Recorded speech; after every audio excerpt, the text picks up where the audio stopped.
Todos lloraron en su boda. Yo sonreí, porque sabía que, en 24 horas, su matrimonio perfecto se convertiría en una pesadilla. Si quieres saber qué hice, dale like y suscríbete ahora. Mi mejor amiga me traicionó. Se casó con el amor de mi vida después de 15 años de amistad. Pensaron que yo estaba destrozada y superada, pero yo conocía su secreto más oscuro. Un secreto que ella ocultó incluso a él, durante la luna de miel. Envió un sobre a su habitación del todo, comenzó hace 3 años. Mi nombre es Daniela y esta es mi historia real. Conocí a Carla cuando teníamos apenas 7 años. Fuimos vecinas, compañeras de escuela, confidentes. Ella era como mi hermana. Compartimos todo, secretos, sueños, lágrimas y risas. Cuando cumplimos 20 años, conocí a Mateo en la universidad. Era inteligente, divertido, ambicioso. Me enamoré perdidamente de él. Y lo mejor de todo es que Carla también lo adoraba. Siempre decía que éramos la pareja perfecta. Durante 5 años, Mateo y yo construimos una relación hermosa. Hablábamos de matrimonio, de hijos, de comprar una casa juntos. Carla siempre estaba ahí, apoyándonos, celebrando nuestros logros. Pero todo cambió una noche de viernes, había pruebas que destruirían todo. Era marzo. Recuerdo la fecha exacta, 15 de marzo. Tenía que trabajar hasta tarde en la oficina. Le dije a Mateo que llegaría después de las 10 de la noche. Pero mi jefe me dejó salir temprano. Eran apenas las 8 cuando llegué a nuestro apartamento. Las luces estaban encendidas. Escuché risas. Desde el pasillo, abrí la puerta con cuidado. No sé por qué lo hice en silencio. Tal vez algo en mi interior ya sabía lo que encontraría. Y ahí estaban, Mateo y Carla, en mi sofá, besándose. No era un beso accidental. No era un error. Era un beso profundo, apasionado, lleno de familiaridad. Como si lo hubieran hecho 1000 veces antes, me quedé paralizada. Mi corazón dejó de latir. El mundo dejó de girar. Los observé durante lo que pareció una eternidad, pero fueron apenas 30 segundos. Entonces Carla abrió los ojos. Me vio, su rostro se puso pálido. Mateo se dio vuelta. Mateo se levantó de un salto. Comenzó a balbucear excusas, que estaba confundido, que había bebido, que fue un error, pero Carla no dijo nada. Solo me miró con una expresión extraña. No era arrepentimiento, no era vergüenza. Era algo más, casi como satisfacción. No grité, no lloré, no rompí nada. Simplemente dije con voz calmada, quiero que ambos salgan de mi casa ahora. Y nunca más vuelvan. Mateo intentó acercarse, intentó tocarme, le di una bofetada. Fue la única emoción física que mostré esa noche. Se fueron, los dos, juntos. Cerré la puerta, me senté en el piso, y ahí, en la soledad de mi apartamento, me derrumbé. Lloré durante horas. No solo había perdido al amor de mi vida, había perdido a mi mejor amiga, o eso pensaba. Durante una semana, ambos intentaron contactarme. Llamadas, mensajes, correos electrónicos. Mateo decía que me amaba, que había cometido el peor error de su vida, que terminaría las cosas con Carla. Espera, ¿terminar las cosas con Carla? Entonces había cosas que terminar. Eso significaba que no fue solo un beso. Había sido más, mucho más. Carla también me escribió. Sus mensajes eran diferentes. Decía que lo sentía, pero que no podía controlar sus sentimientos, que ella también amaba a Mateo, que esperaba que algún día pudiera perdonarla. Bloqueé a ambos. De mi teléfono, de mis redes sociales, de mi vida. Mis otros amigos se enteraron. Todos tomaron mi lado. Todos condenaron a Carla y Mateo. Me ofrecieron apoyo, hombros para llorar, salidas para distraerme. Lentamente comencé a sanar, o al menos eso parecía. Pasaron 2 años. 2 largos años en los que rehice mi vida. Conseguí una mejor posición en mi trabajo. Comencé a salir con otras personas. Incluso consideré mudarme a otra ciudad. Entonces recibí la invitación, una invitación de boda, con letras doradas, papel caro, elegante. Carla Rodríguez y Mateo Fernández tienen el honor de invitarle a su boda. Mi primera reacción fue tirarla a la basura. ¿Cómo se atrevían? ¿Cómo podían ser tan descarados de invitarme a celebrar su traición? Pero luego la saqué de la basura, la leí otra vez, y entonces comencé a reír, una risa amarga, porque en ese momento recordé algo que Carla me había contado hace muchos años. Algo que ella me hizo jurar que nunca le contaría a nadie, un secreto, su secreto más oscuro. Cuando Carla tenía 18 años, quedó embarazada. Fue durante nuestro último año de preparatoria. El padre era un chico mayor, de 25 años, que trabajaba en la gasolinera, cerca de su casa. Sus padres eran extremadamente religiosos y conservadores. Si se enteraban la desheredarían. Así que Carla tomó una decisión, tuvo al bebé en secreto. Ni siquiera fue a un hospital, fue a una clínica clandestina en otro estado. Dio a luz a una niña y la dio en adopción. Pero eso no es todo. La familia que adoptó a la bebé vivía en la misma ciudad que nosotras. Carla conocía su dirección, durante años. Observó a su hija crecer desde lejos. Me hizo jurar sobre una Biblia que nunca le contaría esto a nadie, especialmente no a ningún novio futuro. Decía que era su pasado y quería dejarlo enterrado. Guardé su secreto fielmente durante todos estos años, incluso cuando me traicionó. No se lo conté a nadie, pero ahora las cosas habían cambiado. Esa noche, me senté frente a mi computadora. Busqué en mis archivos viejos. Encontré las fotos que Carla me había mostrado años atrás. Fotos de ella embarazada que tomó en secreto. Fotos del certificado de nacimiento. Fotos de la dirección de la familia adoptiva. Carla había sido descuidada. Me había confiado demasiado. Y yo había guardado todo. También tenía los mensajes. Conversaciones antiguas donde ella hablaba sobre su hija. Sobre cómo se arrepentía. Sobre cómo quería recuperarla. Algún día de entonces comencé a investigar. Descubrí que Mateo no sabía nada sobre esto. De hecho, en sus redes sociales siempre hablaba sobre cómo quería tener hijos con Carla. Sobre cómo serían padres primerizos juntos. Carla le había mentido. Como me mintió a mí, y ahí fue cuando tomé mi decisión. Asistiría a la boda. Sonreiría. Felicitaría a la feliz pareja, y durante su luna de miel enviaría un sobre a su hotel. El día de la boda llegó. Me puse mi mejor vestido. Me maquillé perfectamente. Me veía radiante. Cuando llegué a la iglesia, todos se sorprendieron de verme. Carla casi se desmaya. Mateo se puso pálido, pero yo solo sonreí. Me senté en la última fila. Observé toda la ceremonia. Cuando el sacerdote preguntó si alguien tenía alguna objeción, todos me miraron. Yo solo negué con la cabeza y sonreí más ampliamente. Carla y Mateo se casaron. Todos aplaudieron. Todos lloraron de felicidad. Yo también aplaudí, porque sabía lo que venía. En la recepción, me acerqué a ellos. Felicidades, les dije. Espero que sean muy felices juntos. Se merecen el uno al otro. Carla me miró confundida. Mateo parecía aliviado. Esa noche, desde mi casa, hice un pedido de entrega especial a su hotel en Cancún, donde pasarían su luna de miel, un sobre, con todas las pruebas, todas las fotos, todos los mensajes, y una nota que decía: Mateo, pregúntale a tu esposa sobre Sofía, la hija que abandonó hace 10 años, 3 días después. Mi teléfono explotó con mensajes, pero no de Carla o Mateo, de amigos mutuos. La luna de miel había terminado abruptamente. Mateo y Carla habían regresado, pero no juntos. Él había tomado un vuelo. Ella otro. Escuché que Mateo confrontó a Carla en el hotel, que ella confesó todo entre lágrimas, que él no podía creer que le hubiera mentido durante años. Escuché que él quería anular el matrimonio, que ella le rogaba otra oportunidad, que sus familias estaban en shock. Nunca más supe de ellos directamente. Bloquearon mis números, aunque yo nunca les revelé que fui yo quien envió el sobre. ¿Me arrepiento? No, ellos destruyeron mi vida sin remordimiento. Yo simplemente revelé la verdad. La venganza no siempre es explosiva.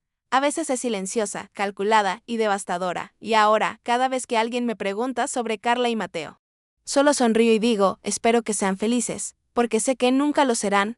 Esta fue mi historia. Si te gustó, dale like, suscríbete y comparte. Nos vemos en el próximo video con más confesiones reales. Dicen que el tiempo lo cura todo, pero a veces el tiempo solo te enseña a convivir con las cicatrices. 2 años después de todo lo que pasó, mi vida parecía normal. Un nuevo trabajo, una nueva ciudad, un nuevo yo. Ya no miraba atrás, o al menos eso creía.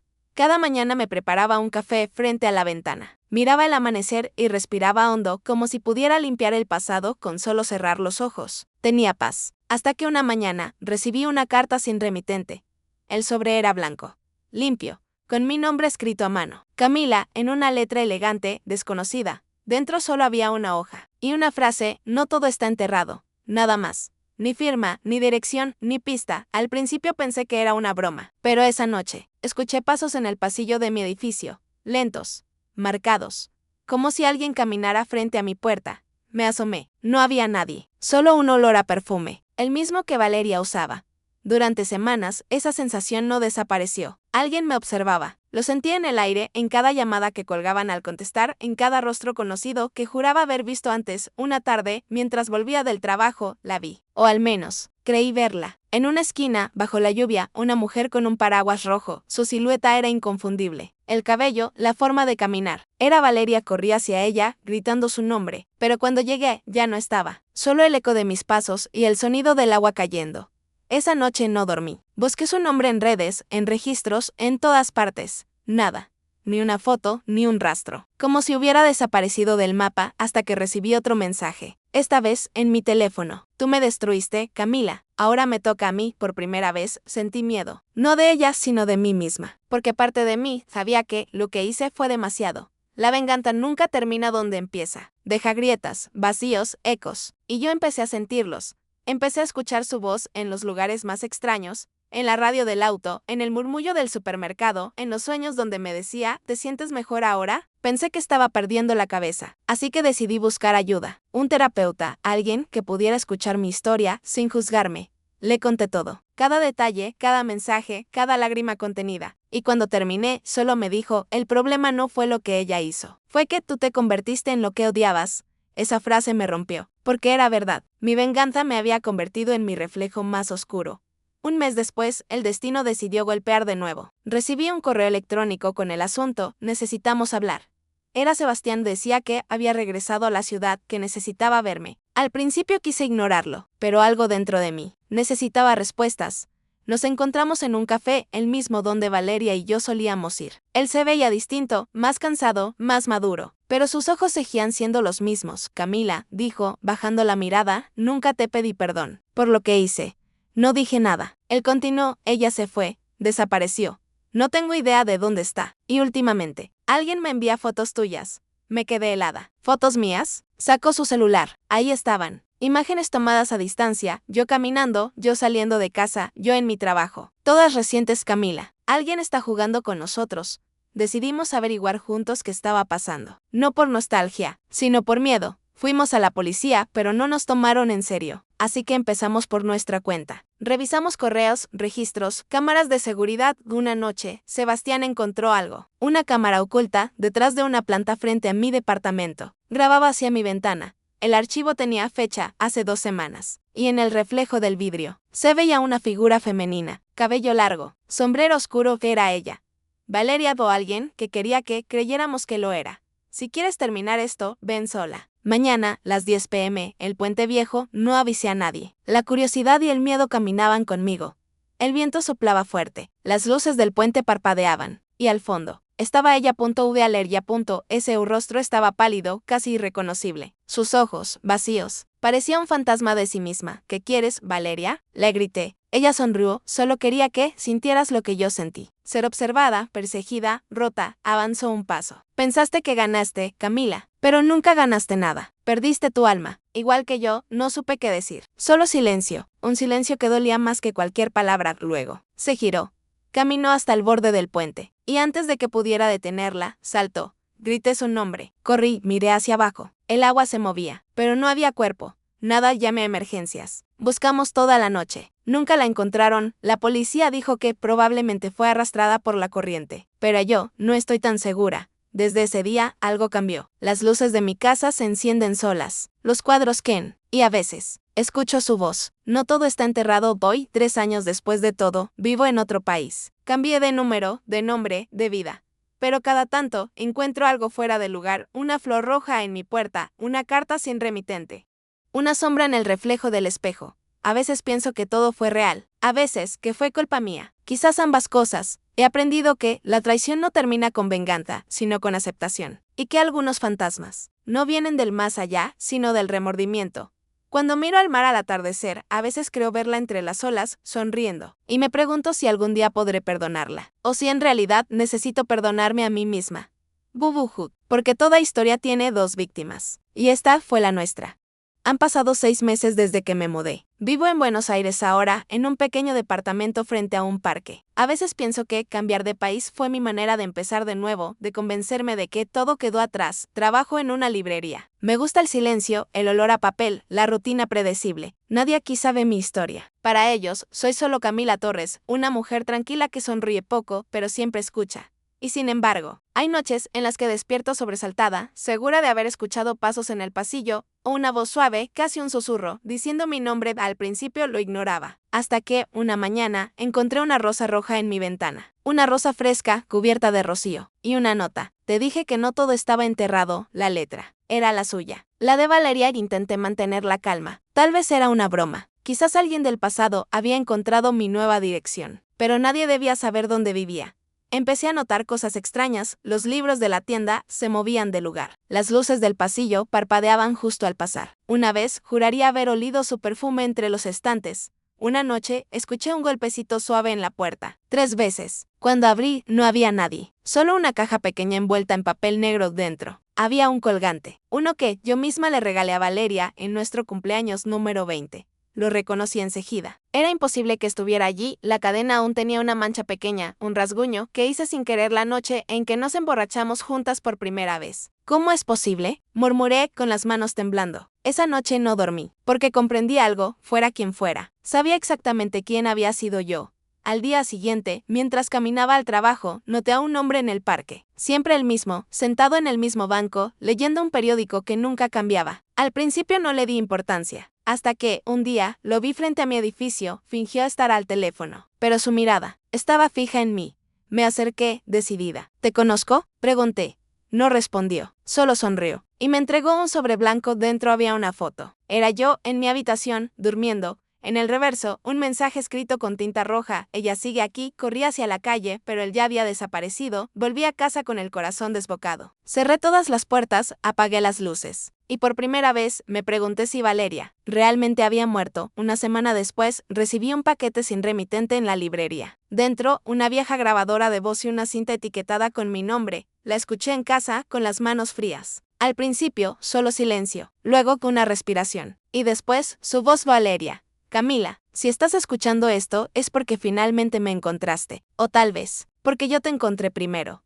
No salté del puente. Me dejé caer, pero alguien me sacó del agua. Me dio una segunda oportunidad. Y una razón. ¿Quieres saber cuál? Verte pagar. No solo por lo que me hiciste a mí, sino por lo que le hiciste a ti misma. Mi piel se erizó. La cinta continuó, más distorsionada. Tú creaste tu propio infierno, Camila. Yo solo estoy aquí, para recordártelo. Entonces la grabadora se apagó sola, y el silencio fue más aterrador que su voz. Comencé a perder el control. No dormía, no comía. Sentía que alguien me seguía constantemente. Mis compañeros decían que hablaba sola, que a veces me quedaba mirando al vacío, como si escuchara algo que nadie más podía oír. Una noche, desperté con el sonido del teléfono fijo. Contesté, y al otro lado, solo se escuchó una respiración. Luego, una frase. ¿Sabes cómo se siente ahogarse, Camila? Colgué de inmediato. Corrí al baño y abrí la llave del agua. El sonido del grifo cayendo me tranquilizaba, hasta que vi algo reflejado en el espejo. Una sombra detrás de mí. Una figura femenina, de cabello mojado y vestido blanco. Giré bruscamente. No había nadie, pero el espejo tenía una huella, una mano marcada con lodo. Semanas después, la policía me contactó. Habían encontrado restos cerca del río. Una identificación. Era de Valeria. Me mostraron los registros. Confirmaron que el cuerpo había sido arrastrado por la corriente 2 años atrás. No había duda, estaba muerta. Entonces, ¿quién me había estado acechando? ¿Quién mandaba las cartas, las flores, las grabaciones? El detective me miró y dijo algo que jamás olvidaré. Señora Torres, revisamos los videos de su edificio. Y en cada entrega, la única persona que aparece es usted. Sentí que el mundo se derrumbaba. Revisaron las cámaras. Y sí, ahí estaba yo, colocando las flores, dejando las cartas, hablándole a la nada. Todo lo que había visto lo había hecho yo, sin recordarlo. Ahora entiendo lo que el terapeuta quiso decir. Mi mente no pudo soportar el peso de la culpa. Así que creó a Valeria. Para castigarme, la venganza no terminó con ella. Continuó conmigo, en mi cabeza, en mi reflejo, en la voz que escucho cada noche antes de dormir. Estoy escribiendo esto desde una habitación blanca. Me dicen que estoy segura aquí, que nadie puede hacerme daño. Pero a veces, cuando apagan las luces, siento que alguien se sienta a mi lado y me susurra al oído, no todo está enterrado. Tal vez nunca sabré dónde termina la culpa y dónde empieza la locura. A veces creo que merecía esto. Otras pienso que todo fue un castigo justo. Pero una cosa es cierta, Valeria y yo ya no somos dos. Somos la misma sombra, dos mitades de un alma rota, y aunque todos dicen que ella murió, cada noche, cuando la luna llena ilumina mi ventana, veo su reflejo en el cristal. Y sonríe. Bubuhut, porque al final, No fue mi mejor amiga quien se casó con mi ex. Fue mi pasado, y ese pasado nunca deja de volver. No dormí esa noche. Me quedé mirando el techo, recordando cada palabra, cada mentira, cada beso que alguna vez me hizo sentir viva, y cada puñalada que vino después. El amanecer llegó lento, como si el tiempo también tuviera miedo de lo que estaba por pasar. A las 8 de la mañana, mi teléfono vibró. Era un número desconocido. Contesté. Silencio. Y luego, la voz de él. Sofía. Susurró. ¿Qué hiciste? No supe si reír o llorar. Yo solo les mostré la verdad, le dije. Ella se fue, su voz sonaba rota, desesperada. Desapareció anoche después de leer la carta. Dijo que no podía vivir con eso. Sofía. Ella está embarazada. El aire se me fue del pecho. Embarazada. Mi mejor amiga. Del amor de mi vida, me quedé muda, con las manos temblando. Quise gritarle, quise insultarlo, pero solo pude murmurar, te lo mereces. Colgó. Durante horas, el silencio fue mi castigo. Hasta que recibí otro mensaje. Un video. Venía de Laura. Con solo mirarlo, sentí que mi corazón se detenía. En el video, ella estaba frente a una cámara, con los ojos hinchados, la cara pálida, el maquillaje corrido. Sofía decía, apenas conteniendo las lágrimas. Si estás viendo esto, ya sabes la verdad. No sé si algún día podrás perdonarme. Tomó aire. Él no era para ti. Nunca lo fue. Pero tú tampoco sabes todo. Lo que te oculté. No fue solo una traición. Fue una promesa que hice. Su voz se quebró. El día que él te dejó. Fue porque yo lo obligué. Le dije que si no lo hacía, tú descubrirías lo que había pasado aquella noche. Me quedé helada. ¿Qué noche? Mi mente empezó a girar, buscando respuestas. Laura continuó, tú no recuerdas, Sofía. Pero aquella noche, después de tu fiesta de cumpleaños, tú te desmayaste, y él te llevó al hospital. Allí fue donde supimos que estabas embarazada. No podía respirar. ¿Embarazada? ¿Yo? Murmuré al vacío. Ella sintió en el video. Sí. Pero el bebé no sobrevivió. Él nunca te lo dijo. No quiso verte sufrir. Yo fui quien firmó los papeles. Le prometí que no lo contaría. El video se cortó. Yo me quedé petrificada. Una ola de recuerdos vagos, imágenes difusas, el olor del alcohol, las luces de la fiesta. Todo volvió de golpe. Me abracé el estómago, llorando como nunca antes. Había estado odiando a las personas equivocadas. Por años salí de casa sin pensar. Llovía, y las calles estaban casi vacías. Fui hasta su casa. Cuando abrió la puerta, su rostro estaba destrozado. ¿Viste el video? Preguntó. Asentí. Nos miramos durante un largo minuto en silencio. Y entonces, por primera vez en mucho tiempo, lloramos juntos. Yo traté de protegerte, Sofía me dijo, entre sollozos. Laura solo quería mantenerte a salvo. ¿De qué? Le grité. ¿De la verdad? ¿De mí misma? No respondió. Solo se acercó y me abrazó. Y por un momento, ese abrazo me pareció familiar. Doloroso, pero necesario. Pasaron los días. La noticia se esparció, Laura había desaparecido. Su luna de miel se había convertido en un misterio. Nadie sabía dónde estaba. Hasta que un mes después, recibí una carta, el sobre era igual al que yo le había enviado. Dentro, una sola hoja. A veces la verdad no destruye, libera. Gracias por hacerme ver quién era realmente. Perdón por todo. Laura, no volví a saber de ella, ni de él. Vendieron la casa y se marcharon del país. A veces, cuando paso frente al lago, donde solíamos ir las tres, siento el viento acariciar mi rostro. Y pienso que, tal vez, en algún lugar, Laura finalmente encontró la paz que aquí nunca tuvo. Yo también intenté hacerlo. Pero la verdad, es que la venganza no sana. Solo te ata al pasado. Hoy, si pudiera volver atrás, quizás no enviaría esa carta. Pero entonces, nunca habría sabido quién era realmente mi mejor amiga. Y eso, aunque duela, fue el cierre que necesitaba, sonido suave de lluvia, pausa emocional, porque a veces, la peor traición no viene del enemigo, sino de quien un día te prometió estar contigo para siempre. Han pasado 3 años desde aquel día. A veces me sorprende lo rápido que el tiempo borra las huellas, y lo lento que borra el dolor. Vivo en otra ciudad ahora, lejos de todo lo que fui. Dejé el apartamento, el trabajo, los lugares donde todavía se sentían sus sombras. Compré una pequeña casa cerca del mar. Aquí el viento no pregunta, solo sopla. Y el mar, aunque impredecible, siempre dice la verdad. Las primeras semanas fueron difíciles. Me despertaba sobresaltada, pensando que aún tenía que enfrentarla o que él volvería a tocar mi puerta. Pero nadie lo hizo. El silencio se volvió mi nuevo compañero. Aprendí a cocinar para una sola persona, a dormir en el centro de la cama, a mirar el amanecer sin esperar mensajes, sin revisar llamadas. Y poco a poco, empecé a recordar quién era antes de todo. Una tarde, mientras caminaba por la orilla, encontré una botella flotando. Dentro, una nota. Decía, cuando el amor se quema, lo único que queda son las cenizas. Pero a veces, con ellas, se puede escribir una nueva historia. No tenía nombre, pero por alguna razón, sentí que era de Laura. Quizás no, quizás solo fue el mar jugando con mi mente. Aún así, la guardé. La tengo en mi escritorio como un recordatorio de que incluso las heridas pueden tener belleza. Hace unos meses, recibí un correo inesperado. Era de una dirección antigua. El asunto decía, noticias. Adentro, una sola línea. Estamos bien. Perdón, no había firma, pero yo supe quién era. Y por primera vez en años, no sentí odio. Solo una paz extraña, tibia, que me recorrió el cuerpo, lo entendí al fin. No puedes vengarte del pasado, porque el pasado no siente. Solo puede enseñarte. Si decides escucharlo.